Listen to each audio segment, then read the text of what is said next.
Good evening, everybody, and welcome into another episode of New England Sports Weekly. And you're watching on the live stream here on YouTube. I'm happy that you're joining us, or you're listening on the podcast on Spotify or SoundCloud. Thank you for listening as well. We are jam-packed today. I mean, I know we say that a lot, but this really is one of those jam-packed shows because it is NFL playoffs, super wild card weekend this week. Starting on Saturday, and it runs through Monday. They added a Monday night football game this week, so it's going to be jam-packed. And if you're one of those lucky people, such as myself, that has a 3-day weekend because of MLK Day on Monday, it's going to be perfect. I can stay up late. Not that I wouldn't already stay up late watching football on Sunday night for that last playoff round, but I will be staying up and I don't have to worry about getting up early and dragging my ass on Monday morning. So that's going to be good. So I won't be complaining. And as you can see, it looks like I got my playoff beard growing here. It's going strong. Now, hopefully we can talk about a Patriots victory next week. We'll get into that later on the broadcast as far as how likely I think that's going to be for your Patriots to pull a victory out in Buffalo as they go up to not the frozen tundra, but the Canada's freezer, basically. Their Canada's second freezer, if you want to call them that. Their chest freezer that they stick out in the garage. That's basically what Buffalo amounts to at this time of the year. But it will be a jam-packed show. We will obviously focus a lot on the Patriots in their game on Saturday night against the Buffalo Bills, but we will also break down the rest of that playoff field for the NFL, talk a little bit about the Boston Bruins as well, but it's going to be jam-packed, and so stay inside, warm up, listen to the podcast. If you're outside, I don't know why your crazy ass would be out there jogging this time of year, but if you are, try to warm up, listen to this podcast as we'll get into Out of the Box. And the New England Patriots have dropped their season finale against the Miami Dolphins, and it ended up being a little bit closer than the final score probably more than you thought it probably would be. At one point, they were down 17-0, and it looked like they were just going to get throttled at one point. But they did make a pretty good effort to make a comeback in that game, but really didn't end up doing much. Weren't able to complete the comeback, so they ended up losing to the Miami Dolphins down in Florida. So the House of Horrors continues to be just that for the New England Patriots down in Miami. But they still clinched a playoff spot the week before with their victory over the Jacksonville Jaguars. So they were guaranteed a playoff spot no matter what. It was just all about seeding. The Patriots and their faithful were crossing their fingers that there was still mathematically a chance for them to get the number one seed if Kansas City had won. That went out the window on Saturday night after the Chiefs beat the Broncos. Still had a chance to even get the number 2 seed. Things were kind of falling in their direction there with some of those top seeds there in jeopardy for a while, but then Tennessee was kind of flirting with the disaster there a little bit with the Houston Texans. They ended up pulling away later in that game, and they pulled out a victory. So they clinched that number 1 overall seed over the Kansas City Chiefs. So at best, the Patriots could have gotten the 3rd seed. But again, then Buffalo thwarted their effort after they danced around with a little bit of fire in that Jets game. Then finally they said, screw it, we're going to put some points up on the board against this lousy Jets team, which that would have been embarrassing if they ended up losing to that Jets team. But nonetheless, Buffalo won their game, and the best New England could hope for was getting that 5th overall seed by winning the top wild card spot.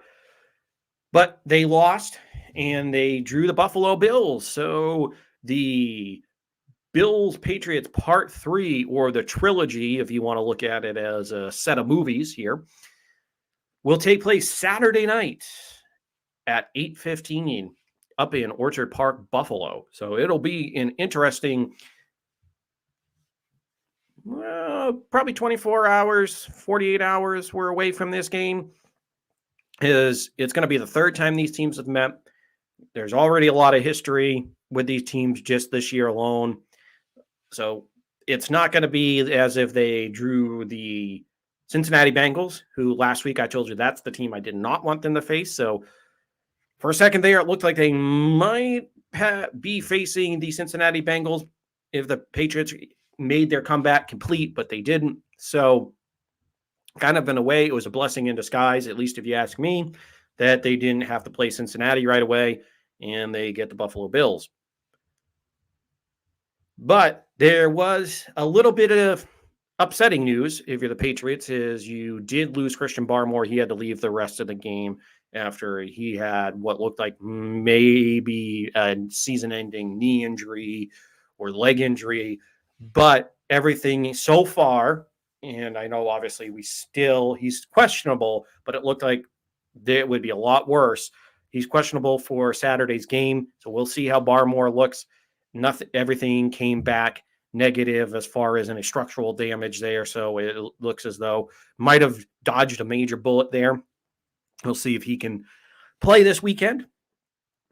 And then they might get Kyle Duggar back as he has been dealing with injuries himself.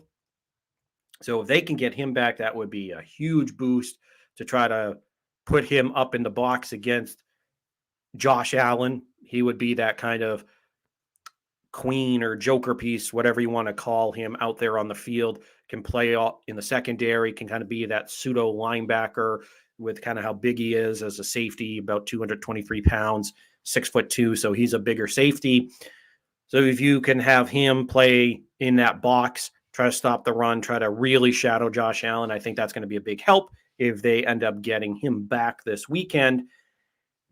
So that's great news as far as a lot of what's happening on the Patriots injury front.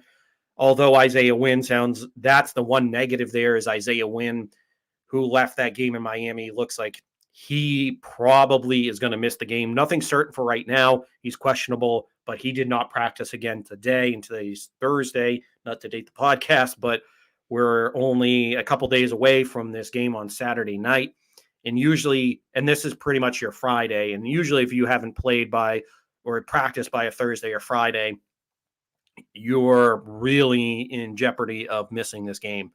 So, and actually today's more like their Friday because they're probably going to end up, I don't know what their plans are for practice tomorrow or what it is going to be. Obviously, it's going to be something light since they have a game on Saturday. Tomorrow, they probably travel up to Buffalo and get ready for that game on Saturday night. Now, another piece of news that we kind of teased last week in the show was regarding Tuukka Rask. Now, Tuukka, who was rumored to be coming back to the Bruins, I mean, it was kind of one of the worst kept secrets in all of Boston sports, all the professional sports, really, that he was going to come back. Kind of made that known to everybody as he showed up to the Jimmy Fund radio telethon during the summer and pretty much said he really didn't want to go anywhere else. Would play for beer, basically, at this point, jokingly. But hey, I mean, at this point in my life, I'll play for beer. But he's back on a 1.1, well, just a $1 million deal. I was going to add like a 1.1, but no, it's just one flat. $1 million deal for 1 year. And he's only 33, 34 years old. So he's not like he's 37, 38 years old, like last year looking at a Henrik Lundqvist who was on his last leg there. So I think, and obviously Tuukka is coming back from the hip flexor injury. So obviously that's a painful injury for somebody that plays the style that Tuukka does. That's going to really be painful as far as I'm sure with all the rehab. So it'll be interesting to see because he was supposed to play down in Providence when he signed his professional tryout deal with the Baby Bees, the Providence Bees, but they had a bunch of COVID breakouts. So they had to cancel games. So he was not able to play there. So there's some thought he might come up here to Maine to play with the Maine Mariners up in Portland, but that didn't come to fruition as they basically decided to sign him to his pro contract, and now he was the backup in the game on yesterday, Wednesday. And then Swayman was sent down to Providence, and he did not take that. So he did not like that one. He made comments to the front office. I mean, and they expected that he was not going to take it lightly, as Jeremy Swayman is not happy. He was disappointed that he was going to get sent down. I can't blame the kid because he was playing pretty good. I mean, not at an all-star level, but I mean, for your first full year in the NHL as the guy that you could possibly be the franchise goaltender, he played pretty well. So that is going to be on the board here later on in the show, talking about Tuukka and this Bruins team as they look to be getting on a little bit of a roll here. So it'll be interesting to see what happens with this Bruins team now that they're getting a lot of their pieces back. But as we mentioned, this show is going to be heavy on NFL playoffs and the Patriots. Now, we won't waste a lot of time here down with the Miami game as we're going to break down a lot of this playoff game here coming up on Saturday. But as I mentioned, going into the playoffs, going down to Miami, the last game of the regular season, week 18, you wanted to see the Patriots correct a lot of those mistakes that they had been showing in the game against the Colts and the second game against the Bills that they had at home. It really was disappointing, at least on this end, to just see how they weren't able to correct a lot of those mistakes. They continued to play from behind as they get down 17-0. The defense, we'll get to Mac here in a second, but to me, one of the biggest disappointments in that game against Miami that I was hoping that they would correct, that reared its ugly head again, that's really been a big bugaboo over this month or so, has been that defense for the Patriots. Now, during that 7-game stretch and probably during the first 12 games of the season, the defense had played pretty well. They kept the Patriots in games all the time. And really, when they were on that 7-game run, they were just and you can say what you want, that they played a bunch of crap bag teams. That they didn't play. Obviously, they played Tennessee and they played Cleveland, but a lot of their players were out because of COVID, or in the case of Cleveland, they released Odell Beckham, and then they lost Chubb and Hunt to injuries and COVID. So it was just a mess. And then obviously we know Derrick Henry was out for most of the year, and now he's back for the playoffs. But at the time he was out in that game. So, I mean, there's a lot of excuses that people want to throw out there, but still, during that 7-game winning streak, they played pretty much flawless football as far as what their game is. Obviously, this isn't 2007 Patriots flawless football where it's throwing the ball around the yard, putting up 35 to 40 and a couple 50 burgers here and there on these teams. But their perfect game was pretty much the defense holds the other team between 10 to 17 points in a game. Your offense is able to run the ball down their throat and you score 21 to somewhere in that 21 to 28 points a game, winning those tough matchups. And then occasionally throwing up 30 to 40 points on one of these teams and getting your wins. But you're basically Mac not playing, or Mac being a really good game manager, as a la 2001 Tom Brady in that vein. But pretty much that's how that team won those 7 games, was they played complementary football on both sides of the ball. They created turnovers on defense. Offensively, Mac Jones wasn't turning the ball over during that stretch, or he didn't do it a lot, I should say. And then over this last month of the season, the defense has played piss poor as far as starting the game. Now, they've had their moments where they've been able to lock things down in the second half of these games, but I mean, I know one of the touchdowns that was given up was a pick 6 against Mac, but to have the Dolphins come out on the first drive, and this just seems like over this last month, against the Bills on the second go around, against the Colts when they were down 20-0, it just seemed like every time the opening drive, it was, all right, we're gonna throw, run the ball, do whatever we want at will, get chunk plays. And then before you know it, 6-7 plays later, they're punching it into the end zone. And that was the same thing that happened against Miami. And I wanted to see that cleaned up, but they didn't do it. Now, again, they did buckle down in the second half, and obviously they looked better. But still, it was the more or less the principle of you wanted to see them come out and stop a team on their first drive. And that's going to be key here when they face Buffalo this weekend, is to go out and not play from behind, stop Buffalo. They're going to get their points, but you want to at least maybe curb them from getting points on that second drive and have your offense a chance to score, even if it's a field goal, get points, get up early, get a little bit of confidence. And like I said, even if Buffalo comes back on their third or fourth drive and gets a touchdown out of it and you're down 7-3, at least you know that your defense was there to hold it and they gave you an opportunity on offense. And at least if you're moving the ball, then you're good. Then you have some confidence that's building.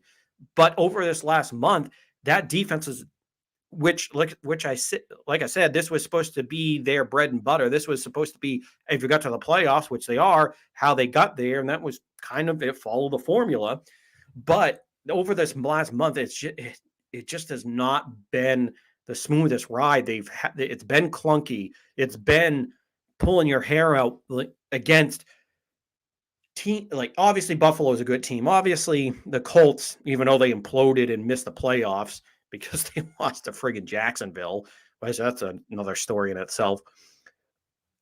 They were good teams. So I understand that they're going to get their points, but even against Miami, who they were out of the playoffs by that point, they don't have a great running game. And trust me, I've seen a lot of their running game because I had to pick up Myles Gaskins off of waivers this year in fantasy because I had injuries to my running back, my second running back in fantasy. And I had to watch a lot of Myles Gaskins games when I had to play that Russian roulette with which running back am I going to play today? And if I had to stick with Gaskins, trust me, a lot of the time you didn't come up with rolling sevens. You pretty much got screwed in some opportunities. So to see them give up yards to Gaskins, give up yards to Duke Johnson, who, yes, Duke Johnson has had a decent NFL career, but he's nothing special. I mean, he's more of a third down pass catching specialist, but they gave up over 190 yards rushing on the ground. And it was embarrassing because this Miami team is not known for running the ball. And then this happens. So it's like, what are we doing? What are we doing? And then flip it around to the offensive side of the ball. It's the same thing. You need to start fast on offense, even if you're getting just a field goal out of it. Get points. Drive down the field and get points.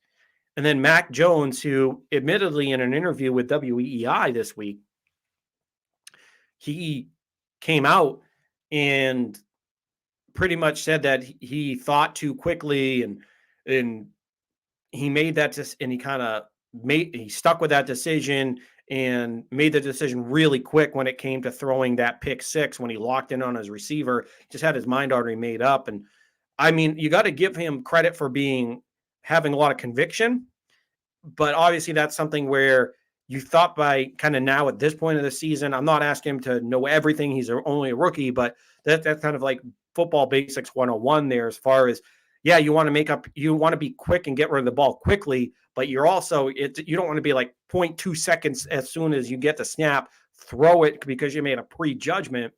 I mean, obviously, unless a guy is like super wide open. But in that case, that's something where if you hold the ball just maybe another half second longer, and then you're able to see the play develop a little bit more. But no, he came out through the pick six, and then they were down 14-0. So between the offense and defense, they just started so slow. And those are things I wanted to see them work on, was get out of the gate quickly. Limit the other team. Don't let them go down and get points on the first drive and just get right out of the gate. You're down 3 points, or in most cases, you're down by a touchdown.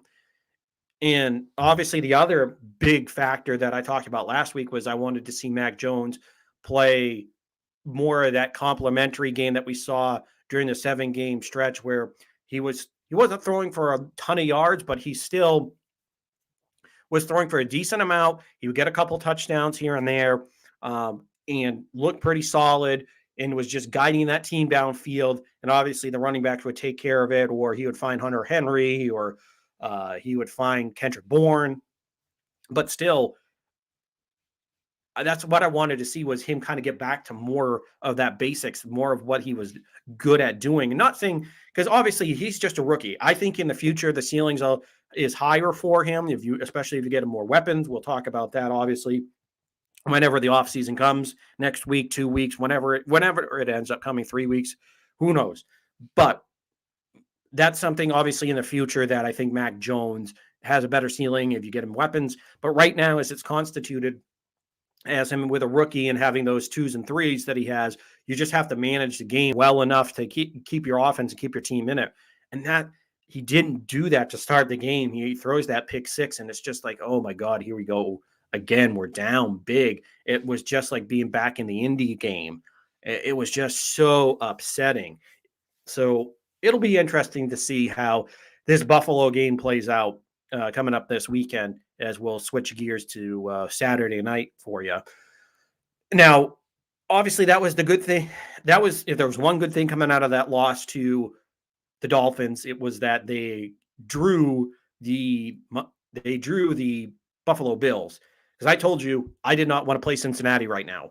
Now, obviously, if a couple of years down the road, if the Patriots get their own high scoring offense, they get their own weapons to go around Mac Jones, you get your Justin Jefferson, your Jamar Chase, you get that young stud wide receiver that you can throw in there with Mac, and then you have your nice complementary pieces, or who knows, maybe you get another slot receiver to go, so you have these other weapons to go around.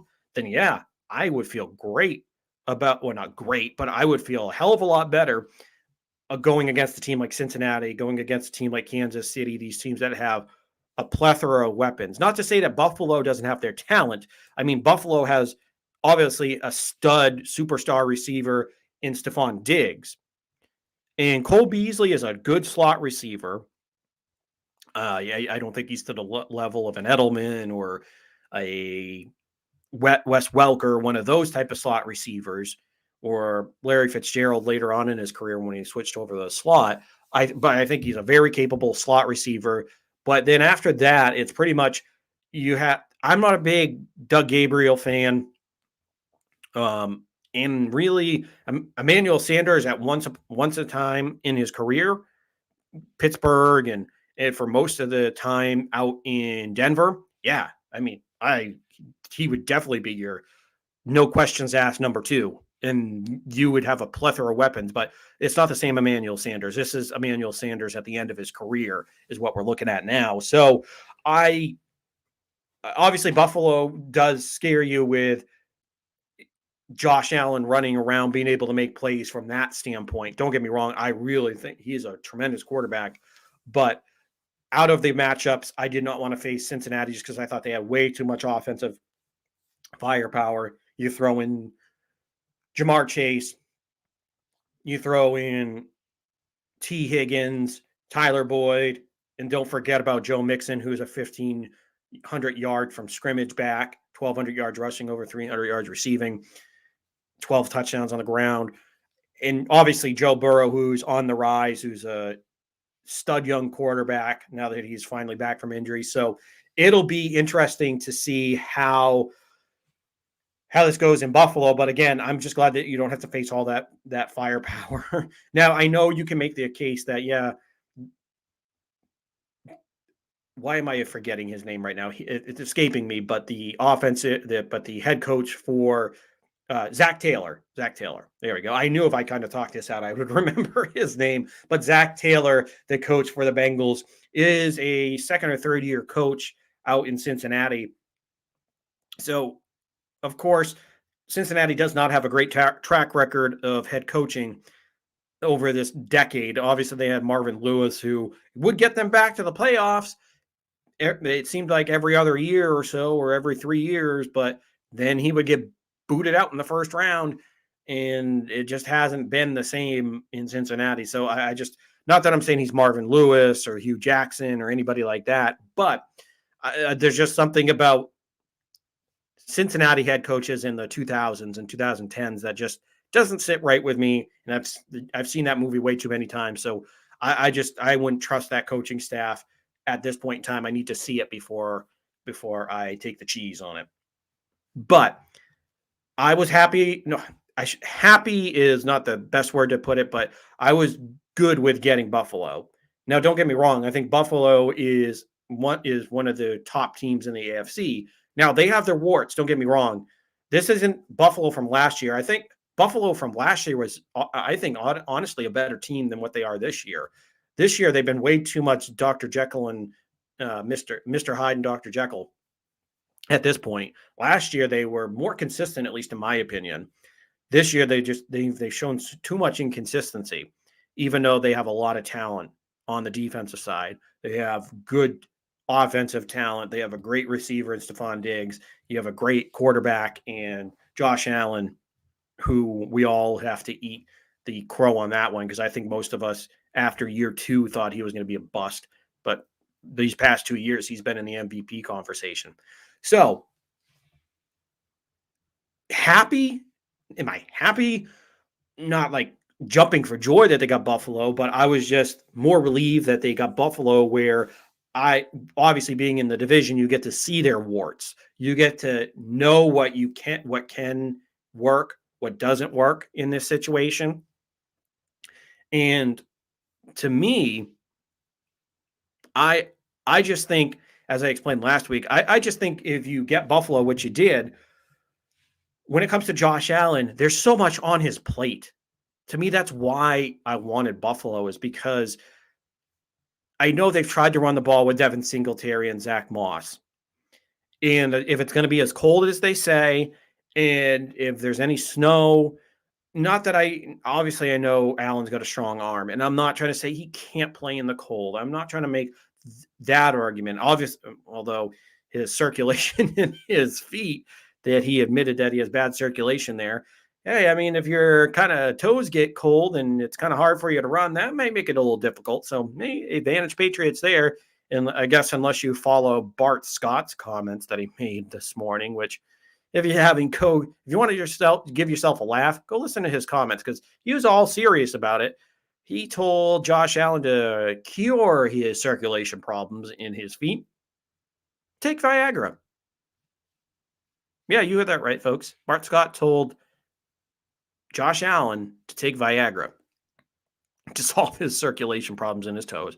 And before anybody tells me that, yes, it was invented for blood flow in the heart, circulation problems that you were having for heart issues, I understand why they invented it. But we all know now what Viagra's actual purpose is now. It's not, I know they can still prescribe it for that type of issues, but we all know what it's for now. And it's to give yourself a good old happy time with you and your significant other. So if I'm Josh Allen, I don't know if I want to play in the Tuck Rule game part 2, if you know what I mean. So, I mean, besides Josh Allen's circulation problems and what he's going to have to deal with in his feet, and if he goes the Bart Scott route, if God forbid something happens with that, what's going to happen? But going past that, yes, it's going to be cold. And that would be, in my opinion, a little bit of an advantage for the Patriots. But they're in Buffalo, and it's their home field. But to me, getting back to the real reason outside of the cold, why I think I wanted Buffalo over the rest of the field that they had an opportunity to play, is just that Josh Allen has so much on his plate right now. So much. You're asking him to be your top running back. And I don't care that over the last month they've tried to run more. And I'm not saying Singletary is this god-awful back. He's serviceable, but he's nothing special. He's not a guy that I'm sitting there being like, okay, this guy is a superstar. He's a stud. He's a guy that they can build around in the backfield, or at least you have around for 4 to 5 years. No, this is a guy that he's so interchangeable. And the same thing for Zach Moss. And to me, they're not even physical running backs. So Yes, they've been a little bit more productive here. And honestly, though, even though when they had a little bit of success last week running the ball, they still were flirting with losing against the Jets before they were like, screw it, we're just going to throw it here and put it back in Josh Allen's hands before they pulled away in that game. Still, though, I just think you're putting way too much on his plate if you're the Bills to ask him to be your top running back, use his arm all the time, and to do this, to ride this all the way to the Super Bowl, which a lot of Bills fans thought that they had a shot at this year. I just think you're asking way too much of Josh Allen to do that. Not that obviously you can't do it, but to me, you're just asking, okay, we need you to do this every game, basically at this point. And at some point or another, he's gonna make a mistake. I know he played pretty clean against the Patriots. He had one opportunity where not Stephon Gilmore, where J.C. Jackson had an opportunity to pick him, but he dropped it. So he had a clean game, and that was the only throw that if he probably would have wanted back. But other than that, he played really well against the Patriots. And to me, it's just when you're asking a guy to do that, you're asking at some point in time that he's going to throw an interception. He's going to fumble the ball at some point or another. But not that I'm saying he's not capable, but I just think at this standpoint, you're asking him to do way too much at this point. But I, like I said, I just think that this Buffalo team has too many warts to be a true Super Bowl contender. Now, I still think that they're good enough to beat this Patriots team and probably good enough to win the divisional round, whoever they draw. But I think they'll probably end up losing in the AFC Championship game.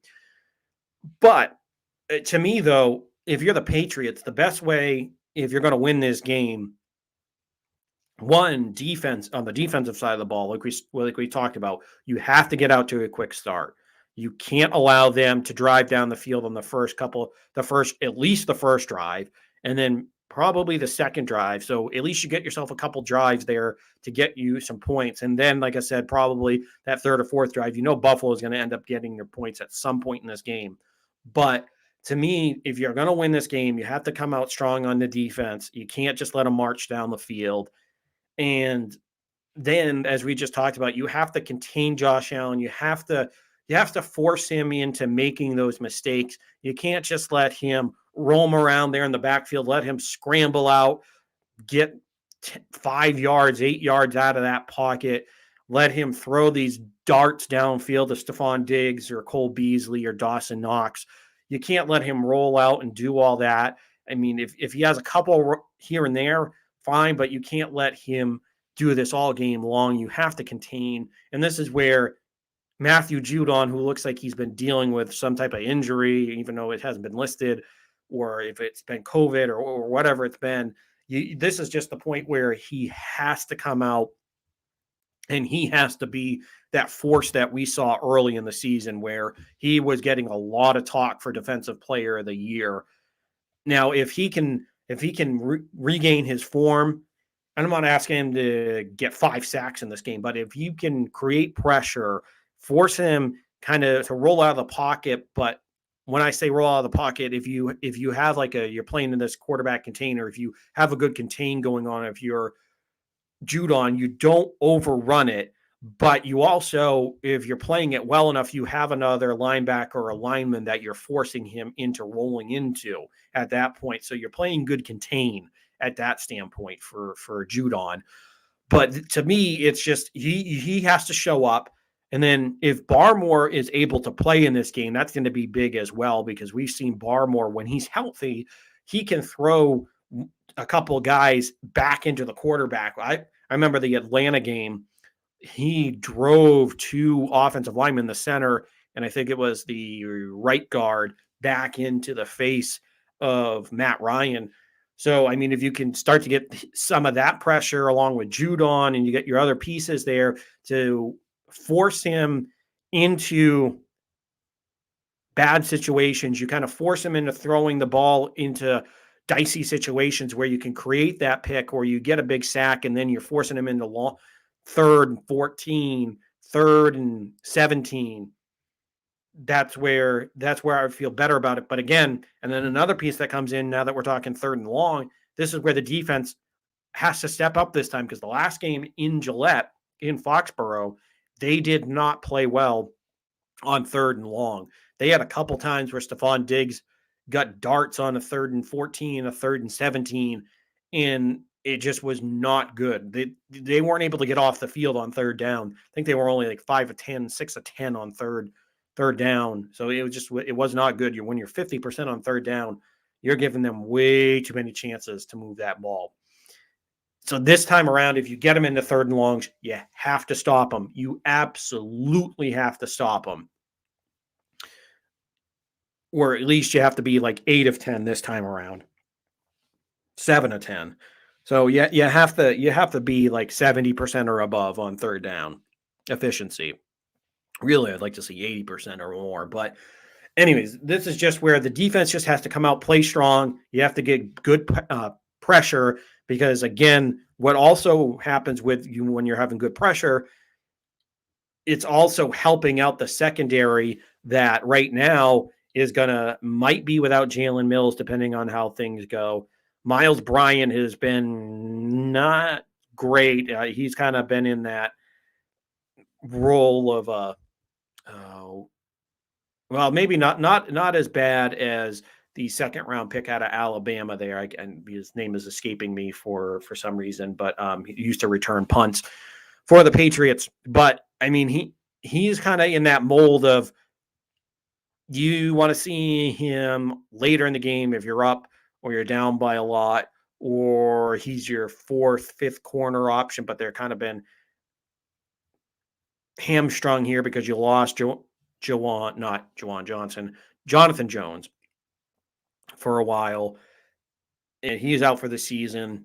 And then after Jonathan Jones, it was kind of like, okay, you got Jalen Mills, who's actually been better than advertised. I thought he might be a bust this year, but he's actually, for what he's been asked to do with him kind of playing out of position, he's actually played better than I thought. Yeah, there'll be a few times here and there where he gets burned, and you're like, oh boy, here we go. There's that Philly Jalen Mills, but he's played better than I thought. So if you can give that secondary time, depending on what you have going on, if you don't have Jalen Mills, if it's Miles Bryant, Juwan Williams, along with J.C. Jackson, but if you do get Kyle Duggar, so it's kind of going to be a mixed bag back there in the secondary. So if you can get some pressure on Josh Allen, I'm going to feel better about this. And again, I know I'm going to sound like a broken record here, but when it comes to Mac Jones, offensively, he can't come out like he has over this last month. He has to come out. He has to be that game manager, be smart with the football. Yes, get it away quickly, but don't lock in on a guy. Maybe give it an extra half second if you have the time. And throw if you're up, if the defense holds, and if you're up by not a touchdown. Well, maybe if you're up by a touchdown or up by a field goal, or if it's 0-0, if the game's still well within control and you're not down by 14, 17 points or 20 points where you have to sling the ball around, if you have that opportunity to still play your game, come out and throw the ball. If you're Mac Jones, get it out quickly, get it quickly to Jacoby Myers, get it out quickly to Kendrick Bourne, or find your outlet in Hunter Henry, but don't go out there and feel like you're panicking, or go out there and lock on guys. Because I think at this point in the season, I know we talked about it earlier, maybe there's that rookie wall for him, and I think now he's hit that. He's kind of fatigued, but I think this is a guy that also earlier this week was saying he looks forward to that pressure of the postseason. And obviously, no, duh. Any of these guys not want to play in the postseason? Of course, I know that. But, there are some guys that wouldn't say that want to play in the postseason, but they do let pressure get to them. So it's nice to at least see that that he looks forward to that pressure, that he looks forward to the opportunity. So at least if you're Mac, then I feel, at least with Mac, I feel okay I feel good that he looks forward to this. It's just a matter of, this is his first NFL playoff game. Is it going to get to him? Will it get to him? How is he going to play if they're down by 10, if they're down by 14, which, I mean, to this point so far in the season, I don't feel great about that. If you're down by a touchdown, that's different. But to be down by 10, 13, 10, 13, 14, 17 points, it's just been you don't feel great about it right now. Later on in his career, it could change. He could turn into being pretty clutch, but we don't know that yet. Still a rookie. But the point being here is that you want him to come out. You want him to play like during that 7-game stretch. You want him to kind of, hopefully, he's past that fatigue. He's past that rookie wall at this point where he can come out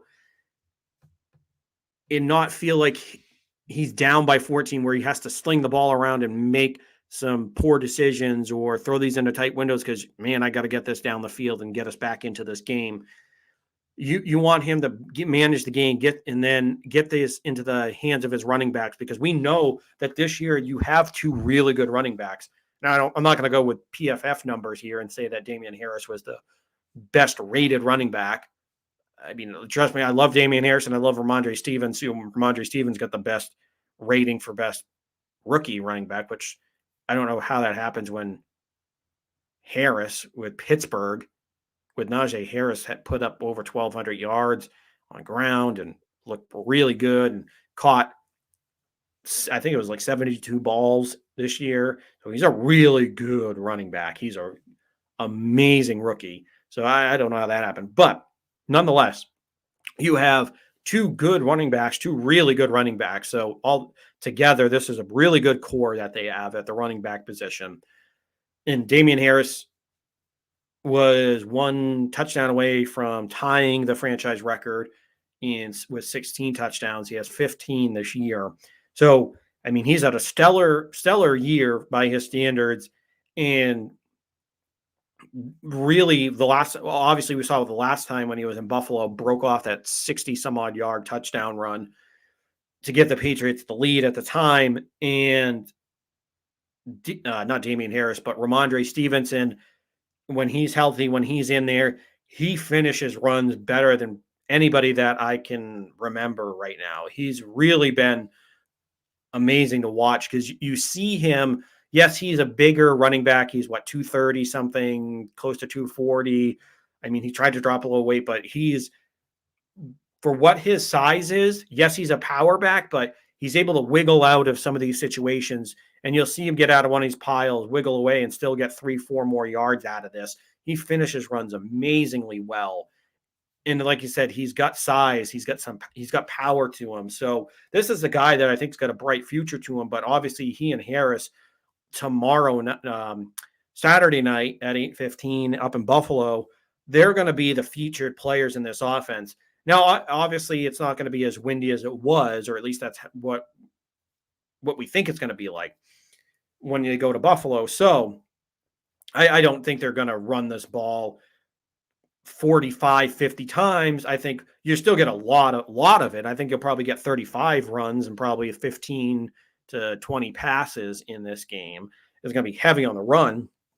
But this is where Mac is just going to have to manage the game, play mistake-free, because I think if he turns this ball over, I know the obvious is, oh, yeah, you're going to lose. But the way this last month has gone, with them turning the ball over, it's just spelled disaster for him in the long run. It just puts him down. And yes, they've been able to get within a touchdown, get within a field goal, but then it just seems like they run out of gas on their comeback attempt, just because to me, they don't have enough playmakers there. But anyways, it's just at this point, you can't go out there. You can't give them second, third opportunities with the football, especially with how well Josh Allen and Stephon Diggs and this Buffalo Bills team can play with a quick strike purpose. Yeah, I just seen them too many times where they just hit one to Diggs and Diggs will take it 20 plus yards down the field. He'll go for a big chunk play. So they'll kill you with it if you give them an opportunity to do that. So for me, just offensively, it's just get back to playing like what you did over that 7-game stretch. And if you do that, I'll feel pretty good about this team. But to me, though, just overall looking at this game, I just think the Patriots kind of have hit a little bit of a wall here, even though they did clinch their playoff spot. It just seems like right now they don't have that explosive playmaker. So for them to kind of plod down the field, run the ball, get little 7-yard passes or 4-yard passes, you're not getting these huge chunk plays. That it's just right now it takes a lot out of this team just to kind of get down there and get seven points lately. So it's just, to me, Buffalo has a little bit more explosion with Stephon Diggs and Josh Allen. So I think this is where Buffalo doesn't blow out the Patriots, but I think Buffalo ends up taking this game in a 24-17 fashion.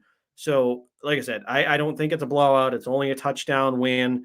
I think the Patriots are going to play competitive. They're going to keep it close, but I just think that this is where Buffalo this time around at home has more of the advantage when it's going to be, the wind is going to be died down. And to me, I just think that Patriots are dealing with a few too many injuries in the secondary, as well as I just think that the Patriots right now at this point in the time at the season, they just aren't playing their best football. They just look a little lackluster. I mean, obviously, I'd love to see one of those classic situations like 2018. I know they had Tom Brady. I know it's a different story, but 2018, I didn't feel great going into that playoff run. I felt, yeah, this is just going to be all right. You'll get the Chargers. They usually beat the Chargers in the playoffs, but you're probably not going to go much further. And maybe this might be the year the Chargers beat you. I just didn't feel great going into that game. And what did they do? They ripped it off and they won the playoffs. I don't think this is going to be a 2018 or a 2001 story where you didn't expect a ton of them going into the playoffs.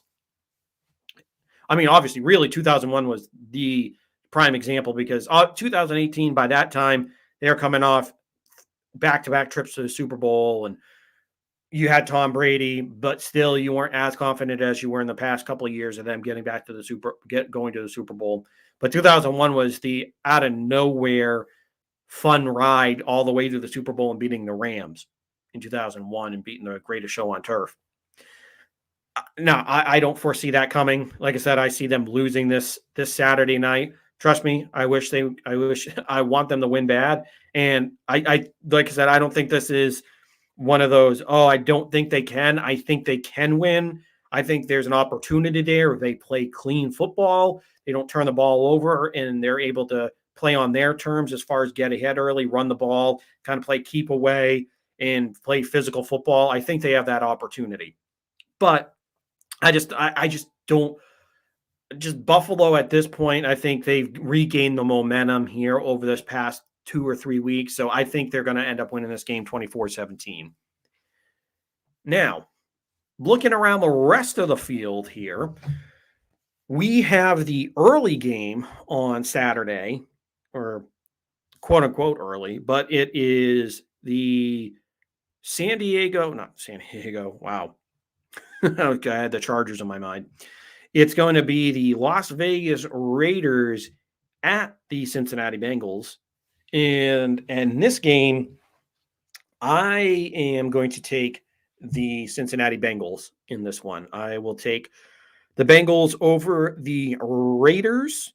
And I think this is going to be, it's going to be closer than what people think because of Cincinnati's weapons. I think some people might, in this case, forecast a blowout, but I think Vegas has shown a good opportunity, has shown a pretty good fight this season. I mean, going through all the ups and downs that they've had to go through, I think that's it's going to be a more entertaining game than I think people give it credit for.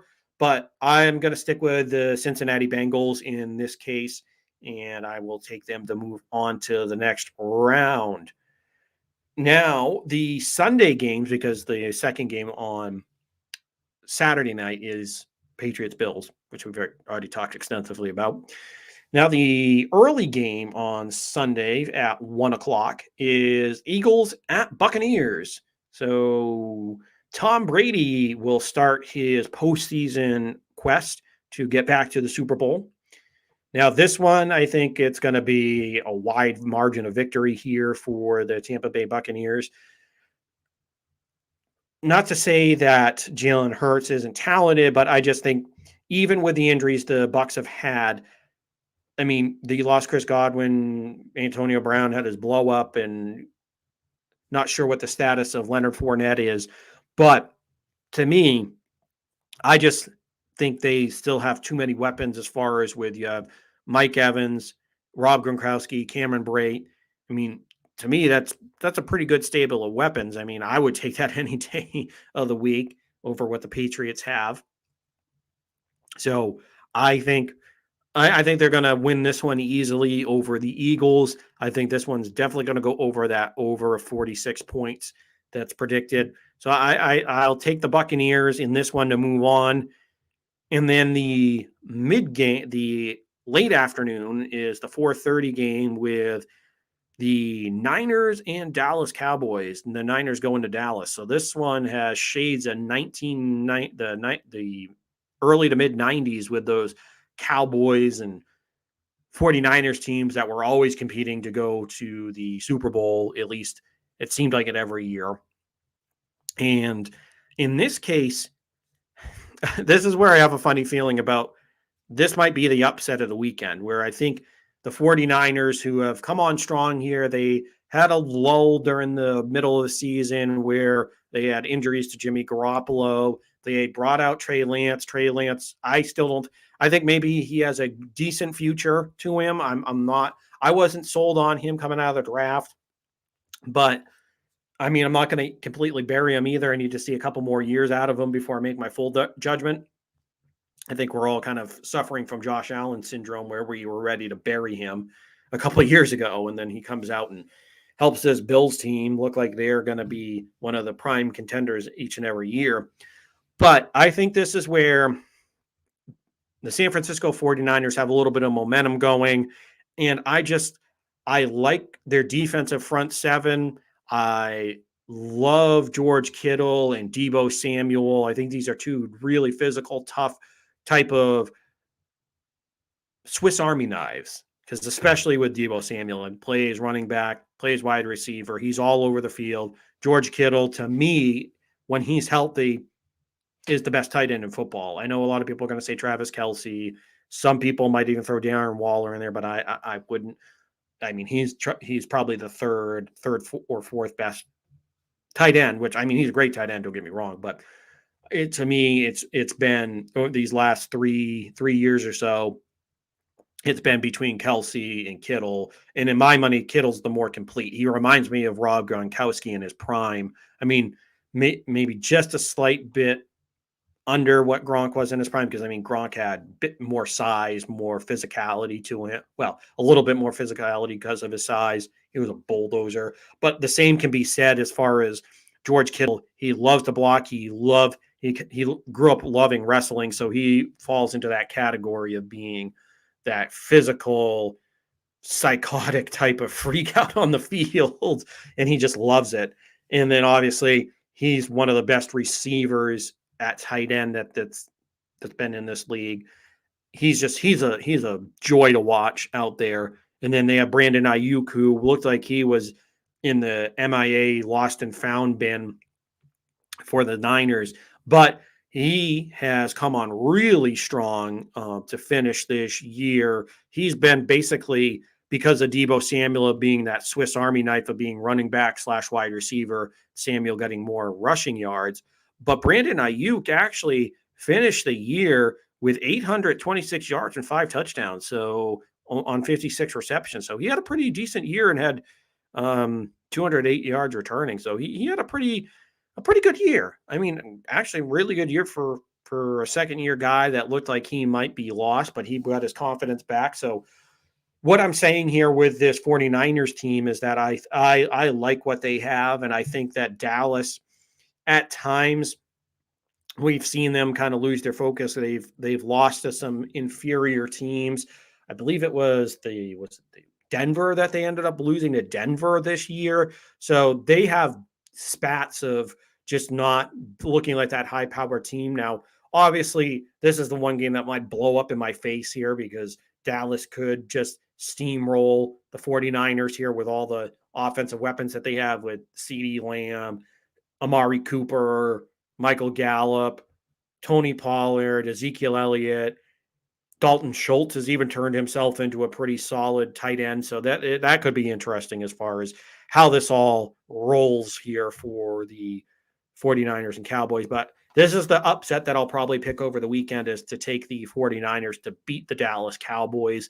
I do like that one, and I think that one's going to go hit the over of 50.5. So definitely that's one of these that I definitely like going into this weekend.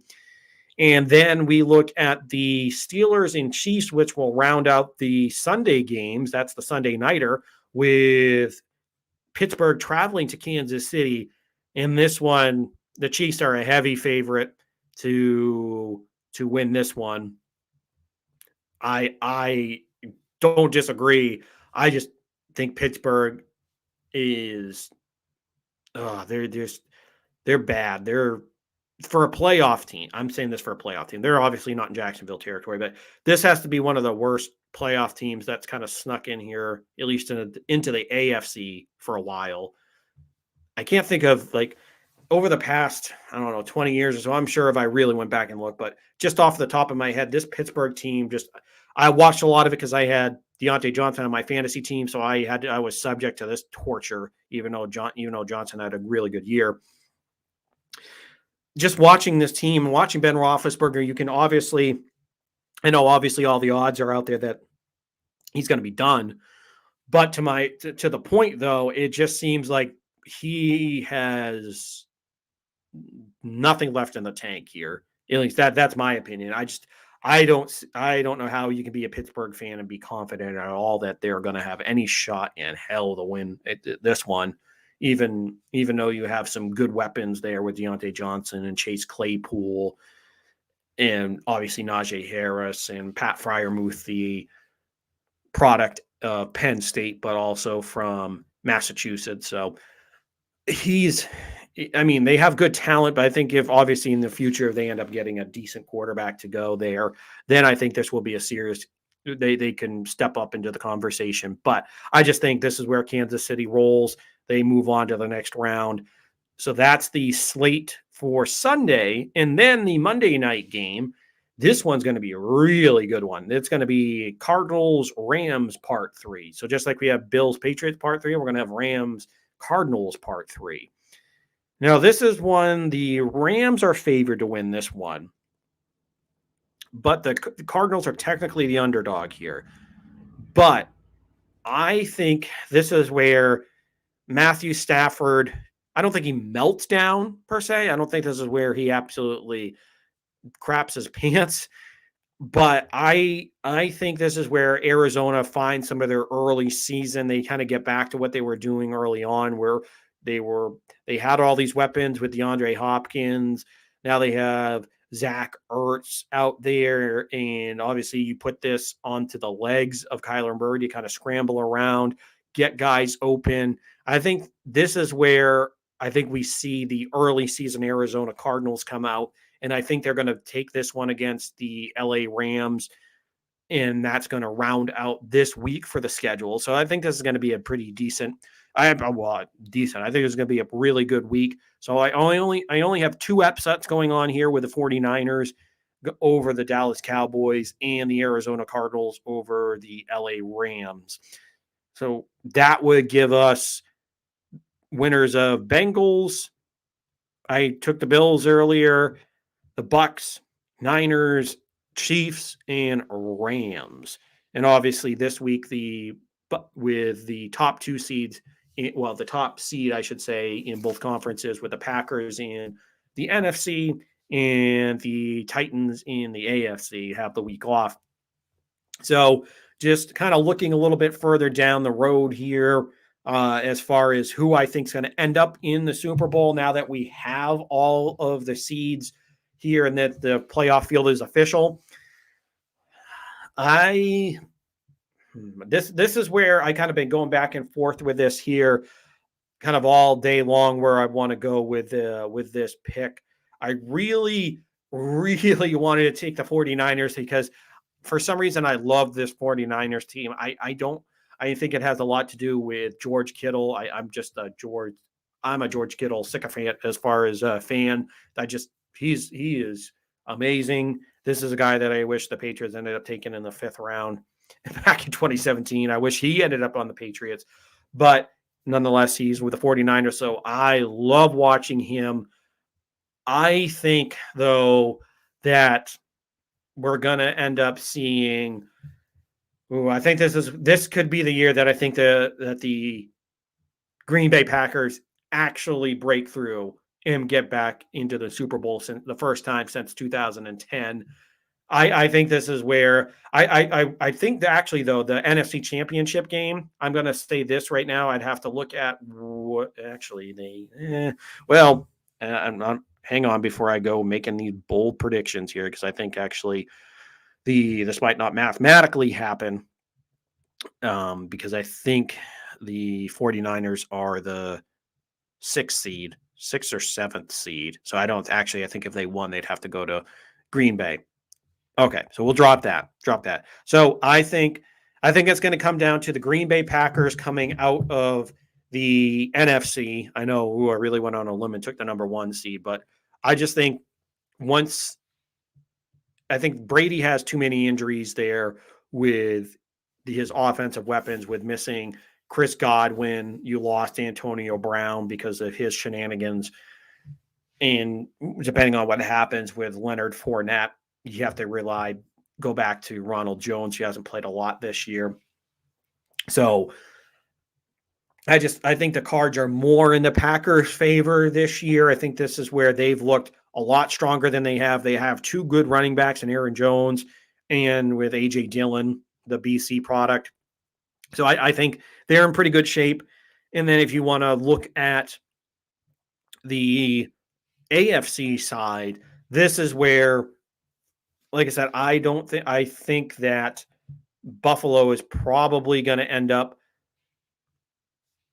in the AFC Championship game playing the Kansas City Chiefs. So I think this is going to be a repeat of last year of that AFC Championship game. But this is where I think the Kansas City Chiefs are going to end up winning that game, because I think, as much as I would like to take the Tennessee Titans, the number 1 seed, I don't see them, because depending on, even if Derrick Henry comes back, I just don't see Derrick Henry, even if he's 60 or 70% of himself, how is he going to react is he going to be the same Derrick Henry? Is he going to be able to push off on that foot?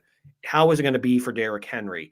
So I just don't see them I just don't see Derrick Henry being 100% healthy and having to face Kansas City, or if Cincinnati ends up having to play, if they play Cincinnati, they play one of these, the Chiefs, or they play the Bills. They play these teams that have explosive playmakers. Not that they don't have explosive playmakers in AJ Brown or Julio Jones. Not that they don't have them, but I don't see Ryan Tannehill being that guy that can elevate them to that. So they might make it to an AFC Championship game. That might happen, but I just don't see them. Even if they have Derrick Henry back, I don't think he's going to be healthy enough. So I think the Chiefs are going to come out of the AFC again. So 4 straight years that we get the Chiefs into the Super Bowl, which I know I know a lot of people probably want to see somebody different in the Super Bowl representing the AFC. As much as I wanted to take Buffalo like I did at the beginning of the year, I just think there are too many warts with Buffalo right at this standpoint. So I think we're going to get a Packers and Chiefs matchup in the Super Bowl. So we're going to get a repeat of Super Bowl 1 when it was Packers Chiefs for the first ever Super Bowl. But I think this is that would definitely be really entertaining with Patrick Mahomes and Aaron Rodgers. But I think Aaron Rodgers is going to ride out onto the sunset with another ring here, or I shouldn't say sunset because he's still going to play, but we'll probably ride out of the sunset out of Green Bay, depending on how things go. If he actually is serious about leaving Green Bay and going for greener pasture somewhere else, or at least what he thinks might be. But I think Aaron Rodgers gets his 2nd ring and moves into higher echelon of all time great quarterbacks. Obviously, I'm not one of these, oh, he's better than Brady because of his talent. Obviously, Tom Brady is the GOAT. Tom Brady is the best quarterback of all time. But as much as I would like to have a more exciting pick, like as much as I wanted to put the San Francisco 49ers into the Super Bowl and probably have a 49ers Bills Super Bowl, which that was the one I was leaning to a lot of the day.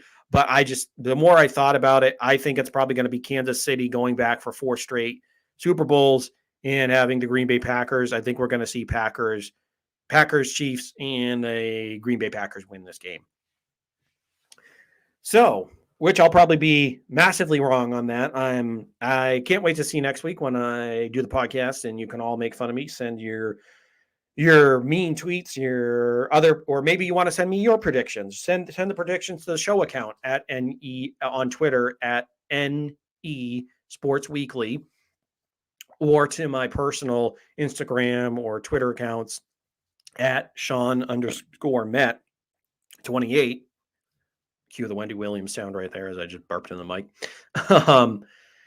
Or you can send in message into my DMs on one of those platforms, or you can always participate in the live chat as always every week on usually Wednesday nights, but I had an appointment last night. But we'll get back into Wednesday night next week. And then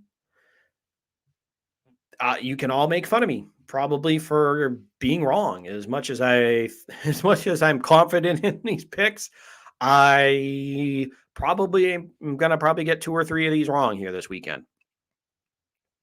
So that'll be determined.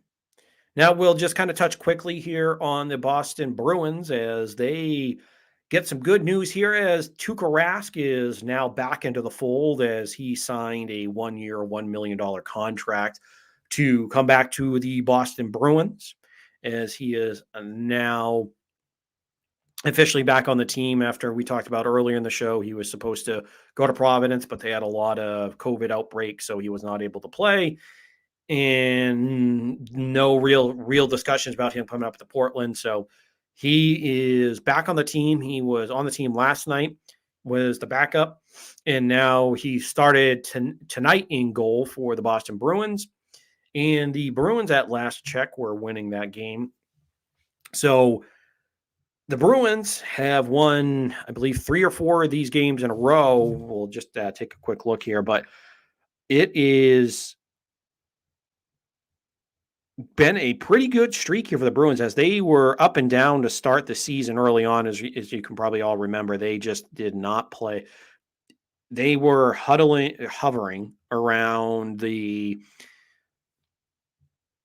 7th, 8th playoff spot.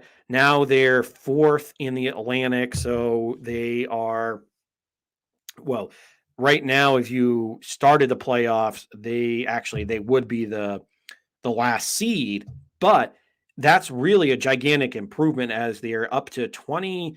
They're 20-11. They're 20-11-2.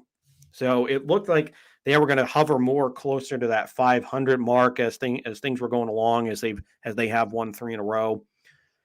But to get Tuukka back, that's going to be a boost, especially for those veterans in the locker room. Now, how will the one thing that I was a little bit disappointed was that they had to send Swayman back down to Providence. I mean, I kind of knew that was coming because that was the real only option they had, because now, after hearing reports, Linus Ullmark has a no trade clause that, at least for this year, I believe, or no movement clause for this year. And then next year it's a limited movement clause. So it really kind of hamstrings them as far as the future when it comes to Linus Ullmark, unless obviously Tuukka decides maybe after this year, okay, I'm still more banged up than I thought, so I'm going to retire.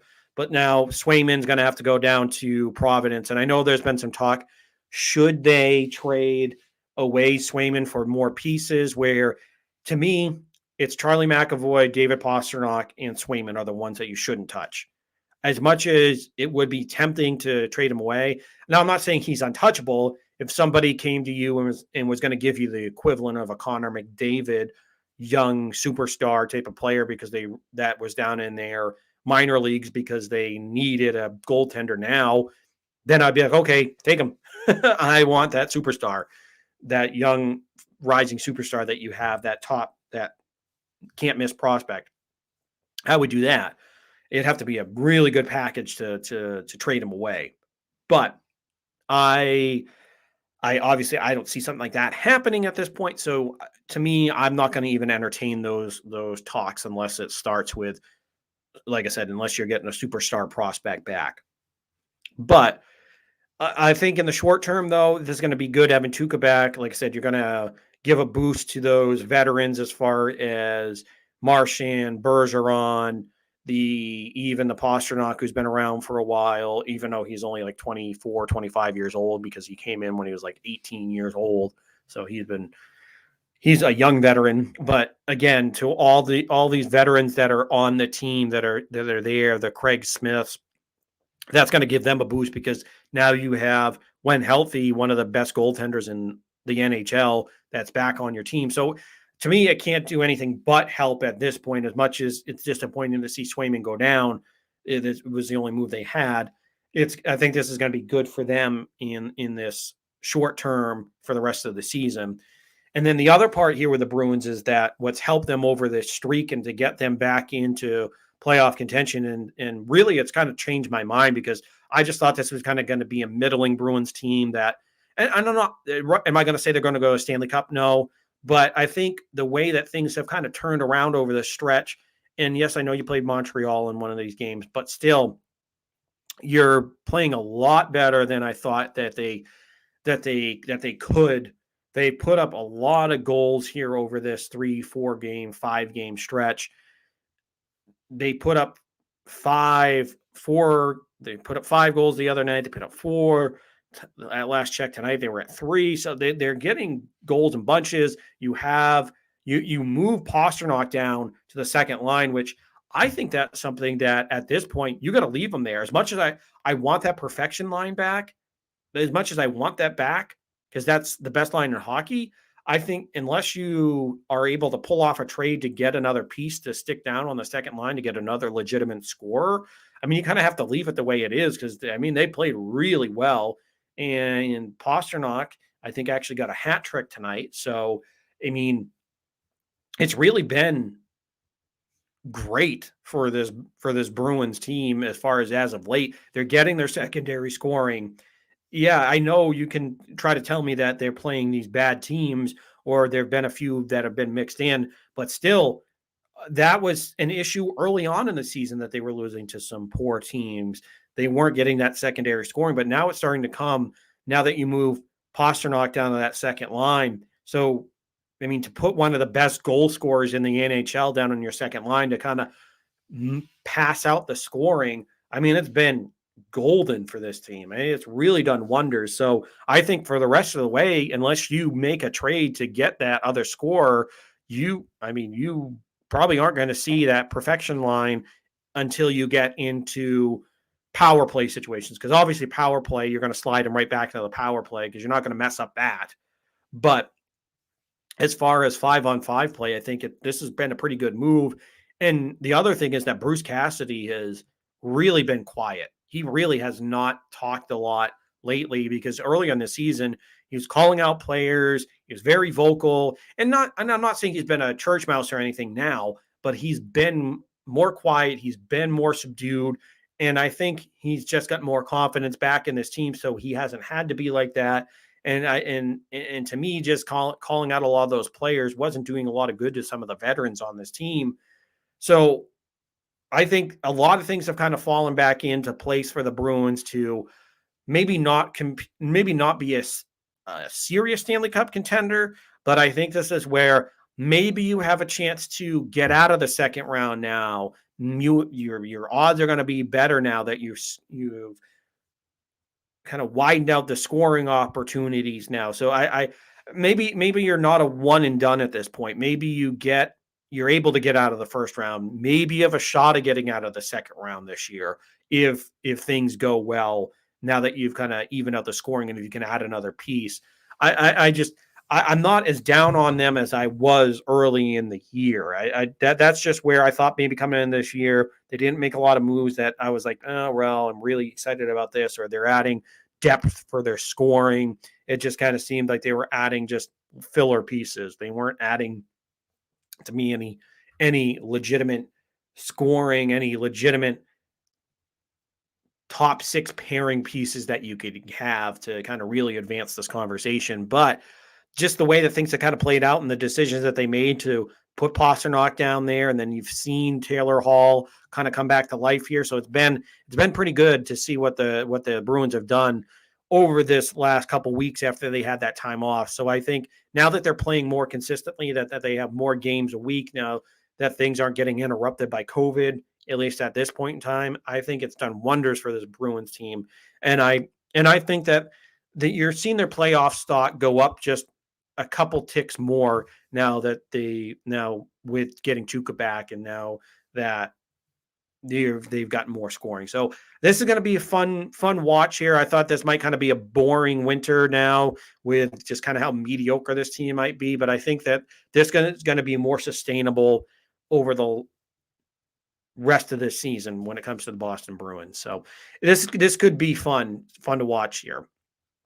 Now, as we wrap things up here for the end of this show, going to do a little something different here at the end, as kind of start to get into a little bit of gambling here over this NFL season. Now that I live close to the New Hampshire border, so I can have a little bit of fun with that. So if you're kind of looking to place a few bucks here and there, if you want to just have a little bit of fun over this weekend with the NFL games, here's my bet of the weekend here to kind of get you a little bit of cashola, maybe get a few extra bucks here and there. I'm going to go back to that San Francisco 49ers and Dallas Cowboys game. So if you have a little bit of extra cash to throw on that, I would take the San Francisco 49ers on the money line, and I would take the over, because in most cases the over for that Dallas Cowboys game has been 50.5. Because I think to beat this Dallas Cowboys team, I think you're going to have to score at least 30 points. And I think this is a situation where I think Dallas is going to probably come in here and be a little lackluster as far as, all right, we're into the playoffs. We're the number 3 seed in this year, or 3 or 2.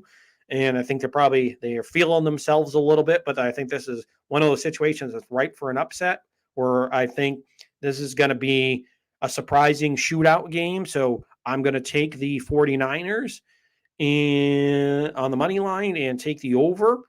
And if you want to get a little bit of spice to this game and you want to throw in some of those extra parlays to the game, if you want to take touchdown scorers, I think you got to go with George Kittle is my option for the 49ers. And for the Dallas Cowboys to get a little extra cash, I think this is where we see Tony Pollard score a touchdown in this game. So if you want to have a little fun, you have a little bit of extra cash, and you're able to do some gambling this weekend, I would suggest to take that 49ers Cowboys game, because there could be some fun in that one. So again, I'm going with 49ers over the Dallas Cowboys and taking the money line along with the 50.5 point over. So that was a little fun there for us. Thought about doing a little something different, because season-long fantasy football is over. I mean, obviously I play a little bit of daily, but getting into a little bit of the gambling here. And I thought I would throw that out there, and maybe we might do a little bit more of this down the road on the podcast as a little bit of fun segment to kind of end the show. But that's your gambling buzz for the weekend as far as I'm concerned. So we will get back with you next week with a breakdown of the Patriots-Bills playoff game. Maybe they win, or we'll see how things go. Hopefully that they at least keep this one a close and entertaining game. but we will nonetheless, win or lose, we will have a breakdown of the Bills and Patriots playoff game in Buffalo. And if we're on to whoever it is next week, we will break that game down as well. And then, or we might have to do the post-mortem of the Patriots season and look on to the off season and next year and kind of get your early predictions. And also look forward to the rest of the NFL playoffs, because we'll keep up with the NFL, because don't you worry. This is one of the best times of the year. Keeps you up to date on that, and as well as how does Tuukka and the rest of the Bruins look, and any Celtics news as well, and MLB, who says that they're going to meet next week. So maybe there might be some MLB news. Never know. But until next time, you've been watching the New England Sports Weekly Podcast. And as always, remember, hit the like and subscribe button here on YouTube and hit the bell for notifications. And if you're on Spotify or SoundCloud, like and subscribe to the podcast there as well, and follow us. So get all your Boston sports news, all your New England sports news, get all that up to date. And I hope you had fun. And until next time, see you later.